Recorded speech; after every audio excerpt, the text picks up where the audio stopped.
घटनाचक्र में आपका बहुत बहुत स्वागत है। हम बात करेंगे आईपीएल की। आईपीएल में खास करके 3 दिन के बाद आखिरकार राजीव शुक्ला आ ही गए, जो आईपीएल के चेयरमैन हैं। लेकिन जो दावे उन्होंने किए, उन्होंने कहा कि कार्रवाई की जाएगी, कठोर कार्रवाई की जाएगी।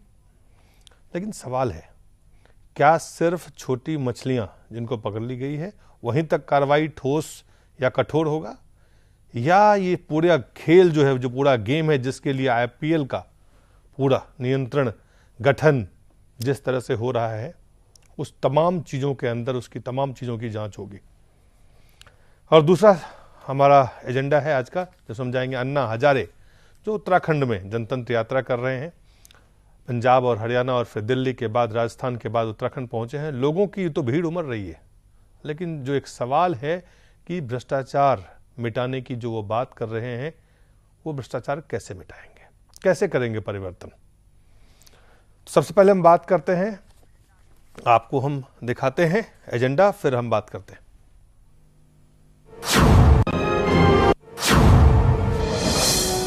3 दिन के बाद क्यों सामने आए आईपीएल चेयरमैन राजीव शुक्ला? कड़ी कार्रवाई का भरोसा, लेकिन बड़ा सवाल, छोटी मछलियों तक ही सीमित रहेगी जांच, बड़ी मछलियों पर भी कसेगा जांच का दायरा। और भ्रष्टाचार के खिलाफ अन्ना की जनतंत्र यात्रा पहुंची हिमालय की पहाड़ियों पर, लोगों का हुजूम, लेकिन बड़ा सवाल, कैसे बदलेंगे परिवर्तन?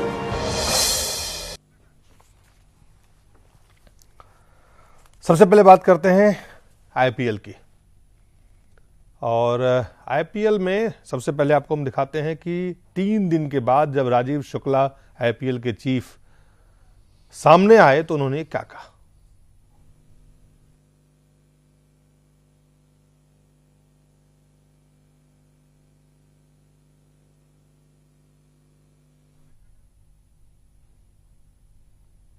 राजीव शुक्ला के उस बयान को आपको हम दिखाने का प्रयास कर रहे हैं।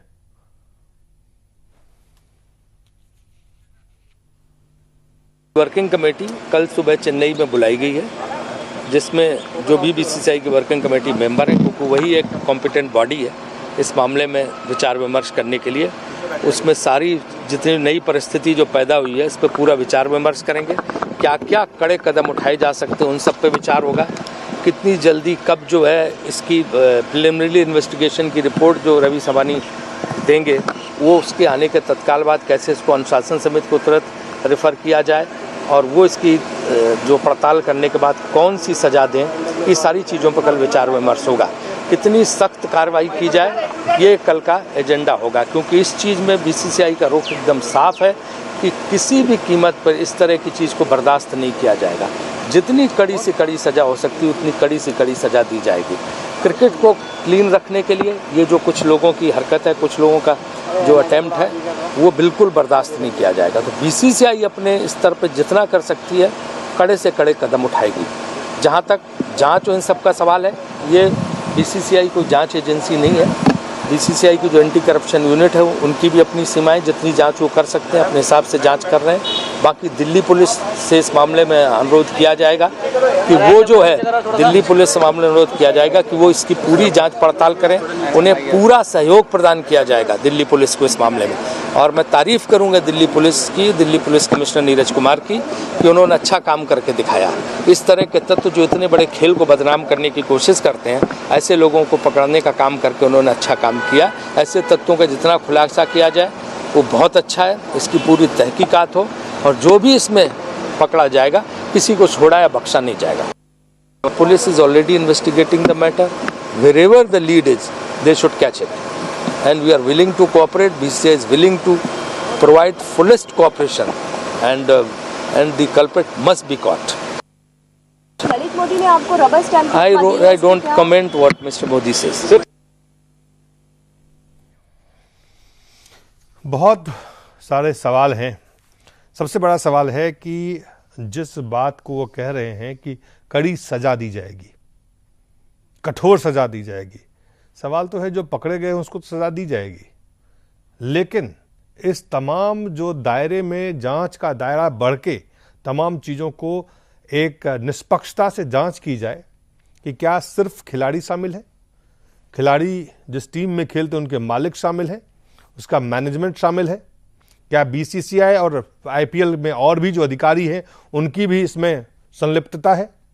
क्या और कौन कौन से तमाम जुड़े हुए तार हैं? क्या दिल्ली पुलिस, एक बड़ा सवाल है कि इन तमाम चीज़ों को दिल्ली के बाहर जाके क्या सही तरीके से तमाम चीज़ों की जांच कर सकती है?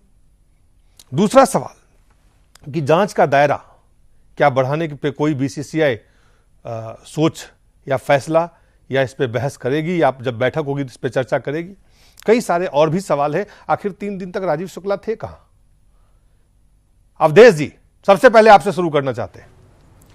दिलीप जी, हम 3 दिनों से इस जिसे मैं लगातार इंडियन परवर्जन लीग कहता हूं उस पर बहस कर रहे हैं और कुछ बातों पर हमारे बीच सहमति बनी है। एक, कि ये जो आईपीएल है ये सत्ता पर प्रभावी, लोभी, बेईमान, अनैतिक, चरित्रहीन नेताओं, नौकरशाहों, कारोबारियों, पूंजीशाहों, पूर्व खिलाड़ियों, खेल प्रशासकों और मनोरंजन की दुनिया से जुड़े हुए कुछ लोगों की गंदी सोच की पैदाइश है, जिसका एक ही मकसद है पैसा बनाना।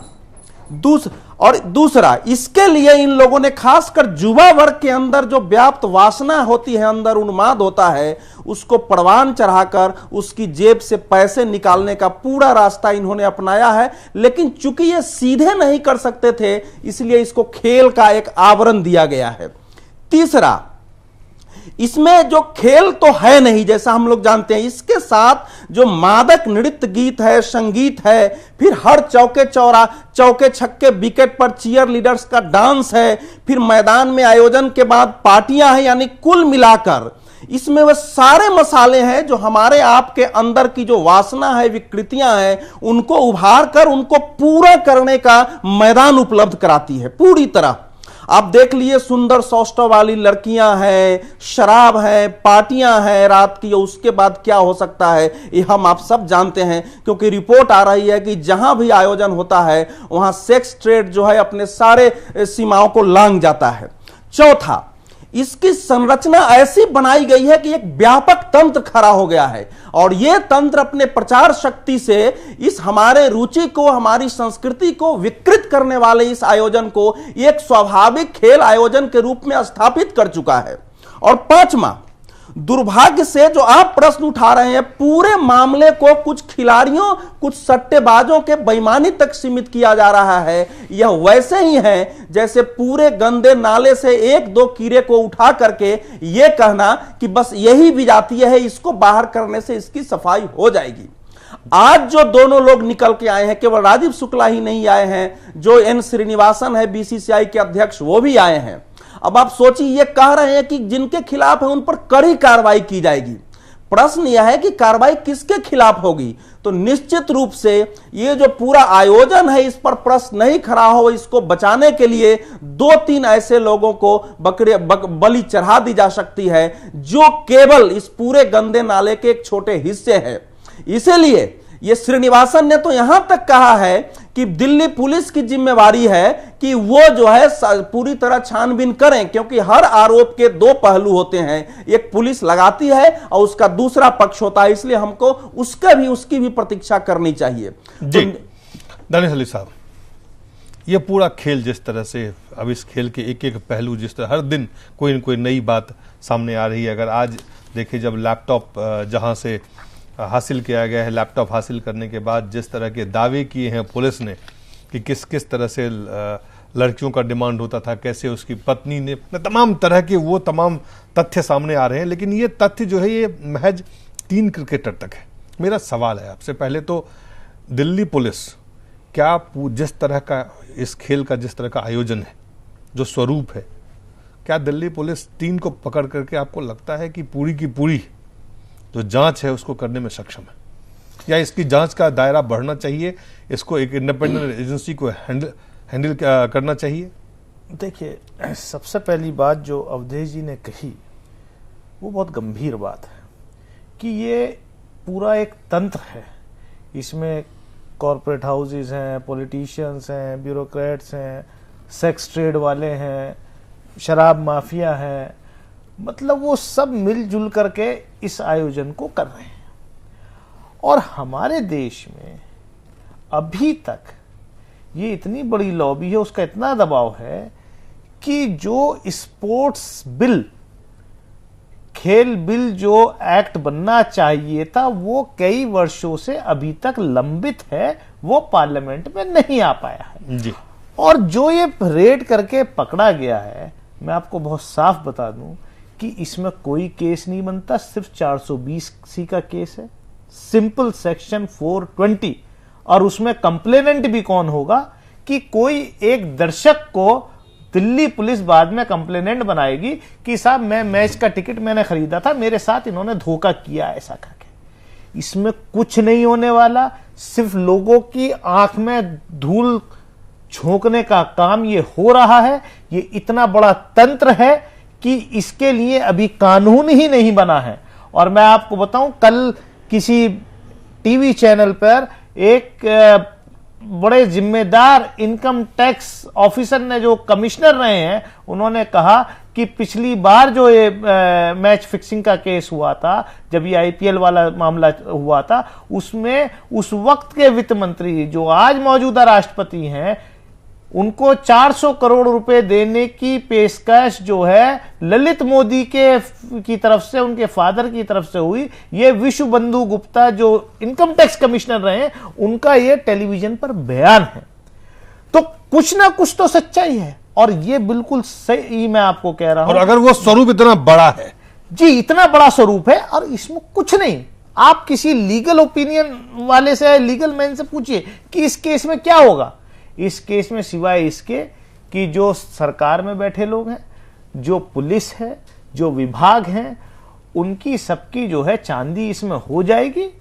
जैसा आपने कहा कि 3 दिन बाद आईपीएल कमिश्नर आए बयान देने, तो 3 दिन तक उन्होंने क्या किया, किस किस से बात की होगी, क्या कौन इसमें फंस रहा है, कौन आ रहा है, कौन जा रहा है, लीगल केंद्रीय मंत्री भी है, केंद्रीय मंत्री भी है, पूर्व केंद्रीय मंत्री, मतलब बीसीसीआई के अध्यक्ष, मतलब सारा सिस्टम, उसमें सब पार्टी, एक नहीं, खाली केंद्रीय मंत्री नहीं, कई जगह कई मुख्यमंत्री जो हैं उसके मेंबर हैं, बीजेपी, नरेंद्र मोदी भी है, अरुण जेटली है, अनुराग ठाकुर, फारूक अब्दुल्ला है। मतलब ये इतना, मतलब कौन इस पर कार्रवाई करेगा। कानून, मेरा सबसे पहला मानना यह है कि हम लोगों को बजाय इसके कि ये 3 आदमी हैं, इनका क्या होगा, पिछले इतनी बार पकड़े गए, उनका कुछ नहीं हुआ, इसमें और जांच का दायरा बढ़ा, उससे पहले मांग करनी चाहिए इस देश के क्रिकेट प्रेमियों को, इस देश के स्पोर्ट्स के प्रेमियों को, आम जनता को, कि इस देश में एक खेल नीति बना करके कानून बनाया जाए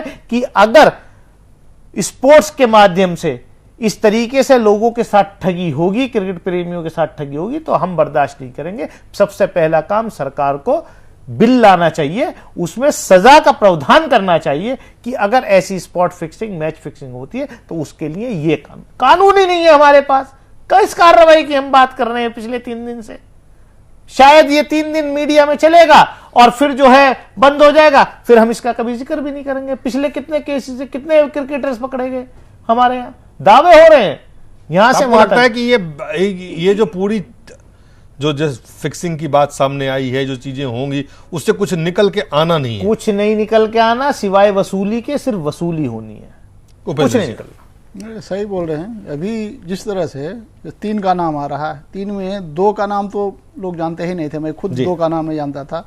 एक श्रीसंत हैं, तो वो भी इंडियन टीम से बाहर हो चुके थे। तो 3 जिसको आप कह सकते हैं बहुत छोटी मछलियाँ, या मतलब या कह सकते हैं कि इंडियन क्रिकेट में जिनकी कोई हस्ती नहीं है, उसको आप फंसा रहे हैं या फंस चुके हैं वो। लेकिन सवाल उठता है कि इतना बड़ा रैकेट है बुकीज का, इतना पैसा इसमें लगता है, इसमें इतना पैसा लग रहा है, हजारों करोड़ लगता है, हजारों करोड़। तो क्या अगर एक ओवर के लिए 40 लाख, तो अगर कैलकुलेट करें आप, एक बॉल के लिए, एक ओवर के लिए, एक मैच के लिए, पूरे आईपीएल के लिए कितना ज्यादा पैसा लगता होगा। ये तो उस पर लगा रहे हैं ना, बाकी उससे जो कमाई हो रही है वो तो हजारों करोड़ में है।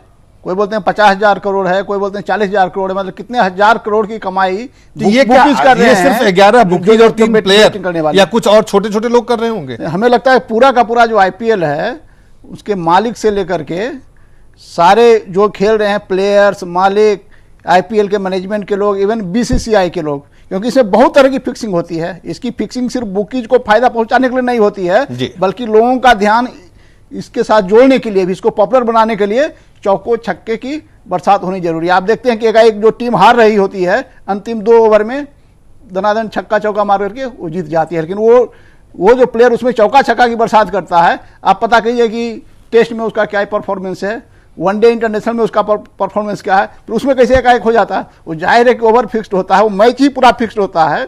कुछ इस तरह से मैच को आगे बढ़ाया जाता है जैसे कि अधिकांश लोगों को जो बेटिंग में पैसे लगा रहे हैं उनको लगेगा कि टीम ए जीतेगी और जीत जाती है टीम बी, क्योंकि पहले से फिक्स्ड है, और जो लगा रहे हैं पैसे वो तो मारेंगे, और जो ऑपरेटर है सट्टेबाजी का उसके पास हजारों करोड़ रुपया आ रहा है, तो वो जो आ रहा है तो हजारों करोड़ का जो जनरेशन कर रहा है वो तो सिर्फ वही थोड़े बनता होगा, उसमें पूरा का पूरा आईपीएल। इसलिए मैं तो बोलता हूँ कि आईपीएल अपने आप में एक स्कैम है।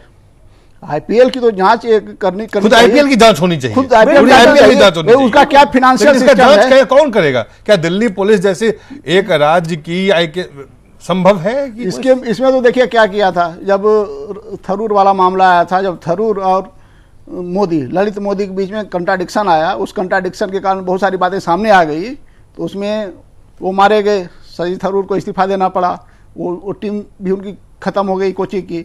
फिर उसके बाद है ललित मोदी भी बाहर हो गए, तो दो जो लोग लड़े वो बाहर कर दिए गए, बाकी सब कुछ। लेकिन उसी समय इन्फोर्समेंट डायरेक्टरेट ने छापा मारा, इनकम टैक्स ने कुछ नोटिस जारी किए, उनसे शाहरुख खान से बात हुई, जूही चावला से बात हुई, प्रीति जिंटा से बात हुई, लेकिन उन सब बातचीत का क्या असर आया? मालूम हुआ कि उसमें पैसा कुछ नहीं हुआ। तो ये पता किया जाए कि जब मामला आया है उसका रिजल्ट कुछ नहीं निकलता है, फिर बाद में कोई पूछने वाला भी नहीं होता है, धीरे से मामला एकाएक बंद कर दिया जाता है। तो उस समय हमारे प्रणब मुखर्जी वित्त मंत्री थे, वो बोले कि नहीं हम तो कर रहे हैं, दनादन नोटिस जा रहा है, छापे पड़ रहे हैं, बुलाया जा रहा है, किया जा रहा है, कैलकुलेट किया जाएगा कि मालदीव रूट से इतने आ रहे हैं, इतने आ रहे हैं। सबसे पहले कि इसके बारे में आईपीएल की जो फाइनेंसिंग है जी, इसका है, यही लोगों के बारे में लोग नहीं समझते हैं।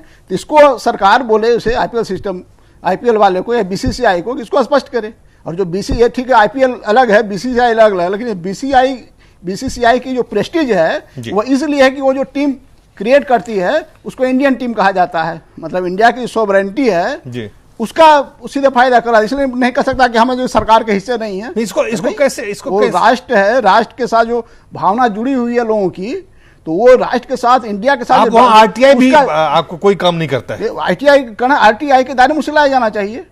कोई भी जो पूरा आपका नेशन से जुड़ा हुआ मामला है, इंडियन स्टेट से जुड़ा हुआ मामला है, इंडिया एज ए नेशन जब इंडियन टीम का कोई करता है, उसकी इंडियन जो टीम रिप्रेजेंट करती है पूरे देश को, पूरे राष्ट्र, यहाँ तो किसी देश को, किसी राष्ट्र को रिप्रेजेंट, यहाँ तो तमाम 2 महीने के लिए। बीसीसीआई की बात बोल रहा हूँ, बीसीसीआई जिसके हाथ में आईपीएल है, जो बीसीसीआई को कम से कम इसके दायरे में लाया जाना चाहिए, उसे पूछा जाना चाहिए कि इसका क्या फाइनेंसिंग सिस्टम है, क्या फाइनेंशियल मैकेनिज्म है।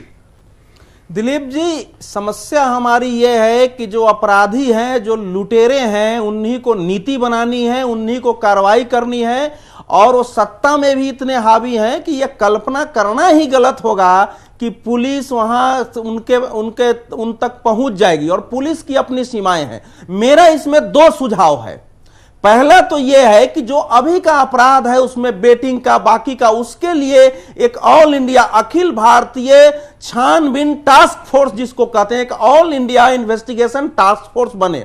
ये Delhi police, Mumbai police, Gujarat police ये नहीं कर सकती है, वो हो, लेकिन इससे अलग ये एक ऐसी जो है समिति बने जो संपूर्ण, जो उपेंद्र जी कह रहे हैं, जो हमने पहले उठाया है, उसमें नेता भी हो, उसमें समाज से जुड़े हुए लोग हो, उसमें न्यायाधीश भी हो, और वो समिति के सामने साफ साफ कुछ प्रश्न हो कि क्या ये वाकई खेल आयोजन है, इसको आरंभ करने के पीछे उद्देश्य क्या था, कौन कौन लोग इसकी सोच के पीछे थे, कैसे कैसे उसमें उस सोच का विस्तार हुआ है और लोग उसमें आते गए हैं, इसके वित्त पोषण कहां से होता है, इसमें बाकी क्या भूमिका है, इन सारे पक्षों का एक करके, और साथ ही साथ वो अनुशंसा करे कि इसको जारी रखा जाए या नहीं रखा जाए, बाद में वो देश तय करेगा, उस रिपोर्ट को आ जाने दीजिए। तो 2 स्तरों पर अगर काम होगा तभी हो सकता है। लेकिन जैसा आप हम सब लोग जानते हैं कि इस समय प्रधानमंत्री भी अगर किसी से सुझाव लेंगे तो वो श्री राजीव शुक्ला से लेंगे कि इस पर क्या किया जाए, और वो बीसीसीआई के उपाध्यक्ष हैं, इसके अध्यक्ष हैं। इसलिए मैं कह रहा हूं कि इस समय इस सरकार से और विरोधी सरकार में आपने खुद चर्चा की है, अभी दानिश जी भी बता रहे थे कि क्रिकेट से हर पार्टियां जो है जुड़ चुकी हैं। तो जाहिर है कि इस समय इसका रास्ता नहीं मिलता है। मुख्य जो रास्ता है वो हमारे आपके लोगों का आवाज उठाते रहने का, इसके खिलाफ जो है लोग जागृत हों, लोग ही इसका बहिष्कार करें और इसको प्रतिबंध लगाने के लिए हम मांग करें। क्योंकि अगर छानबीन शुरू है तो कम से कम इस आयोजन को जब तक पुलिस की भी रिपोर्ट नहीं आती है तब तक रोका जाना चाहिए था। लेकिन यह स्वार्थी प्रभावी लोगों का जो जमघट है यह भी नहीं होने दे रहा है। लेकिन वही है, प्रभावी लोग आखिर दानिश अली साहब, एक सवाल पैदा हो, इतने तमाम मुख्यमंत्री को, बड़े नेता प्रतिपक्ष को, कई सारे केंद्रीय मंत्री को, आखिर क्या आवश्यकता है कि क्रिकेट के इस एसोसिएशन में घुस के रहें? क्या कारण है? अभी जैसा बताया कि इसमें सारा मसाला है, ऑल इन वन है। शबाब वहां है, शराब वहां है, तो आप ये कहते हैं हमारे देश के नेता शराब और शबाब के लिए वहां जा रहे हैं, एंटरटेनमेंट वहां है, पैसा वहां है, ब्लैक मनी वहां है, मनी लॉन्ड्रिंग का खेल वहां है। मतलब आप ये तो तमाम देश के तमाम राजनेता जो हैं वो इस तमाम भ्रष्टाचार में आप कहते हैं शामिल होने के लिए वहां जाते हैं, वो नेता भ्रष्टाचार में शामिल होने के लिए जा रहे हैं। क्यों नहीं कानून बनाते? क्यों नहीं कानून बनाते? क्यों ये ऐसी नशे की लत, ऐसी नशे के महासचिव हैं? मैं जिम्मेदारी, मैं एक पॉलिटिकल पार्टी का महासचिव होने के नाते मैं एक जिम्मेदारी से इस बात को कह रहा हूं कि ये शराब शबाब और पैसे और मनोरंजन के लिए वहां पे जा गए हुए हैं।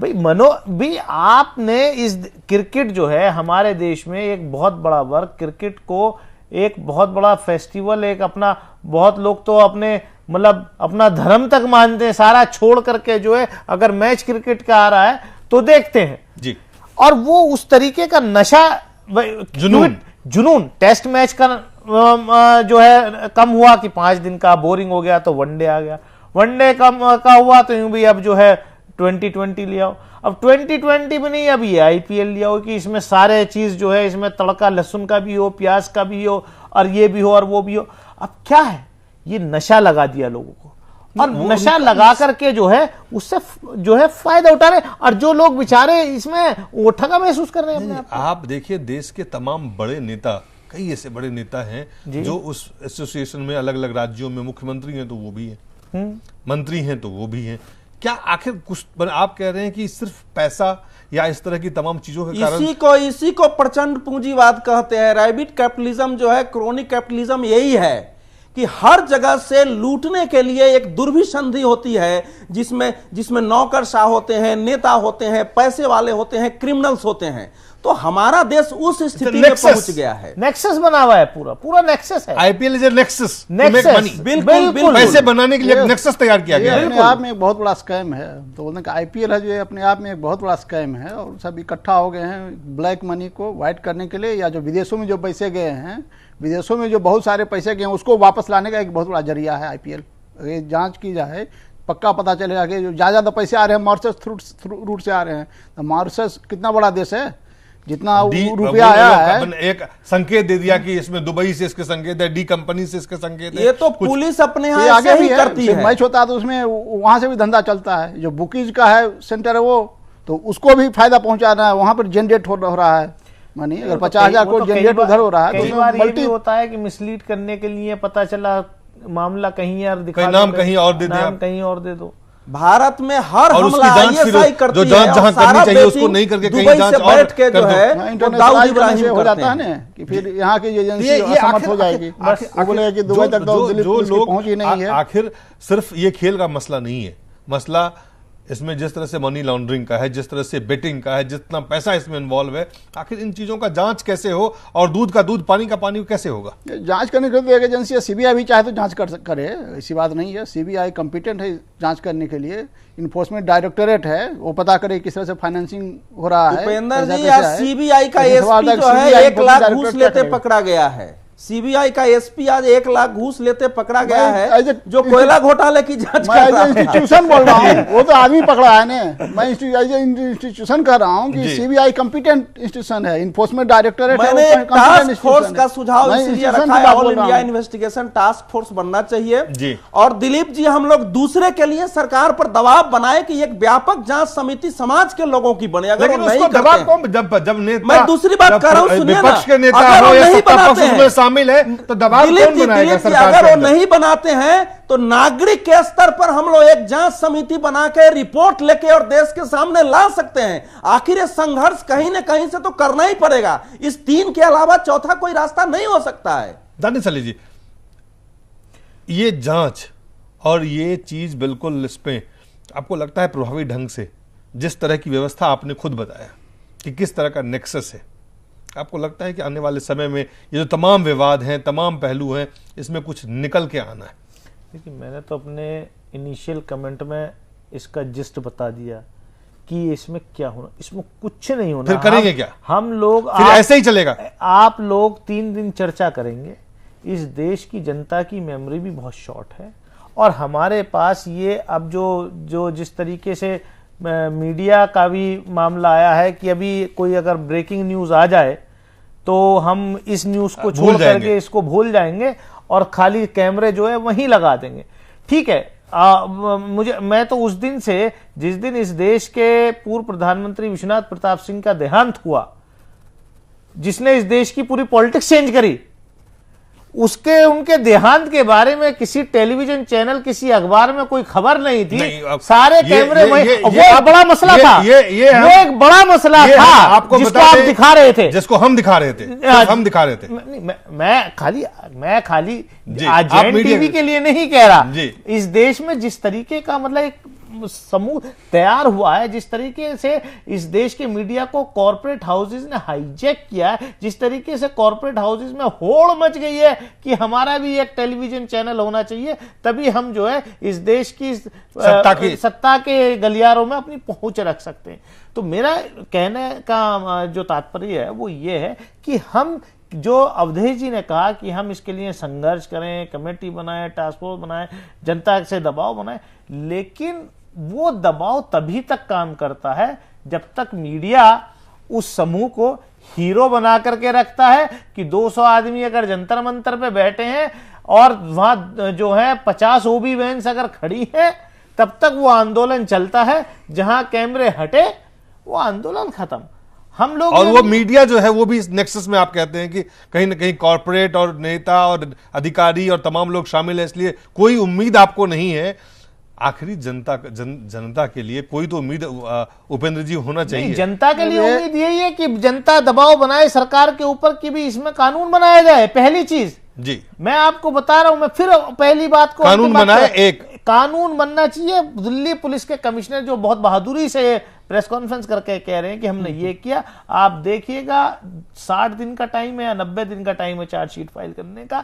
जब आपका रिपोर्टर उनके पास जाए, क्या वो कहेंगे हमारे हाथ बंधे हुए थे, हमारे पास कानूनी रूप से यही 2 धाराएं थी, इसमें हमने लगा के चार्जशीट फाइल कर दी। अब कोर्ट का काम जी, तो कहीं कुछ ढाक के वही 3 पात्र रहेंगे। देखिए, ये अलग मामला है। जो कानून की बात बोले, ठीक है, कानूनी का अगर देखें पूरी कहीं ना कहीं इस पूरे चीज को 3 खिलाड़ी, 4 बुकीज और कुछ लोगों तक सीमित रख के इसको रफा दफा कर दिया जाएगा। ये जो अभी हो रहा है, इसे सिर्फ आईपीएल को पब्लिसिटी मिल रही है। आप देखिए कि पहले आईपीएल को जितनी पब्लिसिटी अपने आप मिलती थी उतनी नहीं मिल रही थी इस बार। जी, लोग नहीं देख रहे थे, कम देख रहे थे। दूसरे जो न्यूज चैनल वाले हैं, क्या लोगों को देखना बंद कर देना चाहिए अब इसको?